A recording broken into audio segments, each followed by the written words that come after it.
नमस्कार, मैं साहुल और आप मैं मीडिया देख रहे हैं। हाजिर हूँ आज दिन भर की 5 बड़ी पॉलिटिकल खबर लेकर। तो चलिए शुरू करते हैं। पहली खबर लोकसभा में किसान विधेयक जो पास हुआ है उसको लेकर के है। बता दें कि लोकसभा में किसान विधेयक पारित होने के बाद से ही लगातार सड़कों पर विरोध देखा जा रहा है। किसान रैलियां करके अपना विरोध जता रहे हैं। किसान इस विधेयक से को वापस लेने की मांग कर रहे हैं। खासतौर पे पंजाब के किसान इस विधेयक के विरोध में दिखाई दे रहे हैं। किसानों का विरोध ऐसा है कि एनडीए के अंदर ही टूट हो गई है और शिरोमणि अकाली दल जो है वो कहीं ना कहीं अब किसानों के समर्थन में आ गई है। खुद केंद्रीय मंत्री हरसिमरत कौर ने जो है अपने मंत्री पद से इस्तीफ़ा दे दिया है। वहीं बिहार की बात करें तो बिहार में नेता प्रतिपक्ष तेजस्वी यादव ने इस विधेयक का विरोध किया है और तेजस्वी यादव ने इस मामले को उठाते हुए मीडिया से जब बात की तो उन्होंने साफ तौर पे कहा कि केंद्र और बिहार की सरकार दोनों ही पूंजीपतियों की सरकार हो गई है और ये सरकारें किसान विरोधी है और युवा विरोधी है। दूसरी खबर भी किसान विधेयक से ही जुड़ी हुई है। बता दें कि आज प्रधानमंत्री नरेंद्र मोदी बिहार में वर्चुअल रैली कर रहे थे और इस दौरान उन्होंने चौथी किस्त बिहार को दी और इसमें बहुत सारी योजनाओं की शुरुआत उन्होंने की। इस दौरान उन्होंने ख़ास तौर पर जो है बिहार के किसानों से बात करते हुए किसान विधेयक के बारे में बात की और इस विधेयक को लेकर के उन्होंने जानकारी दी कि ये विधेयक किसानों के हित में है।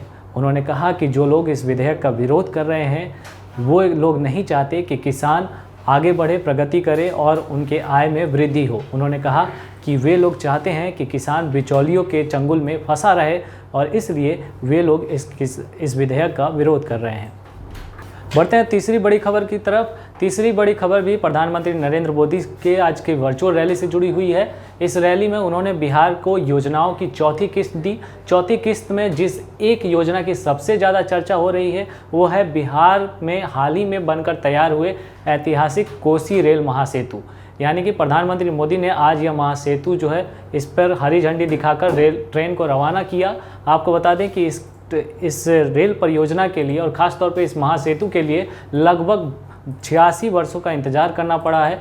इसके साथ ही प्रधानमंत्री मोदी ने 12 रेल परियोजनाओं का भी उद्घाटन किया, जिसमें किउल नदी पर एक रेल सेतु, 2 नई रेल लाइनें, 5 विद्युतीकरण से संबंधित एक इलेक्ट्रिकल लोकोमोटिव शेड और बाढ़ और बख्तियारपुर में तीसरी लाइन परियोजना शामिल है। बढ़ते हैं चौथी खबर की तरफ। चौथी बड़ी खबर जो है वो बिहार चुनाव से लेकर जुड़ी हुई है। दरअसल एक और जहां सीट शेयरिंग को लेकर के एनडीए में पेंच फंसा हुआ है तो वहीं महागठबंधन में तो कोई चर्चा ही नहीं हो रही है। लेकिन कांग्रेस अंदर खाने ही तैयारियों में जुटी हुई है। कांग्रेस इस साल जो है कई ज़्यादा सीटों पर लड़ने की तैयारी में है। कहा जा रहा है कि कांग्रेस ने हाल ही में हर एक ज़िले से लगभग 3 से 5 कैंडिडेट के लिस्ट मंगवाए हैं और इन लिस्ट के आधार पर ऐसा कहा जा रहा है कि कांग्रेस जिन सीटों पर पिछली बार जीती थी उस सीट पर तो चुनाव लड़ेगी ही, साथ ही उन सीटों पर भी चुनाव लड़ने की तैयारी में है जिन सीटों पर उसे जीत की संभावनाएं दिख रही हैं। यानी कि कांग्रेस पूरी तरीके से अंदर ही अंदर तैयारी कर रही है। पांचवी और आखिरी बड़ी खबर ये है कि आज बीजेपी के राष्ट्रीय प्रवक्ता संबित पात्रा बिहार पहुँचे हुए थे। बिहार पहुँचते ही बिहार की राजधानी पटना में उन्होंने एक प्रेस कॉन्फ्रेंस किया। इस प्रेस कॉन्फ्रेंस में उन्होंने खास तौर पे राजद को निशाने पर लिया और लालू के दोनों लाल यानी तेज प्रताप यादव और तेजस्वी यादव को आड़े हाथों लिया। उन्होंने रघुवंश बाबू का जिक्र करते हुए कहा कि राजद हमेशा से ओछी राजनीति करती हुई आई है और रघुवंश बाबू को उन्होंने वो सम्मान नहीं दिया। तेज प्रताप के एक लोटा वाले बयान का जिक्र करते हुए संबित पात्रा ने कहा कि ये एक लोटा पानी ही राजद के लिए और तेज प्रताप के लिए तर्पण का काम करेगी। तो ये थी आज दिन भर की 5 बड़ी पॉलिटिकल खबरें। कल फिर हाजिर होंगे, तब तक के लिए बने रहे हमारे साथ। नमस्कार।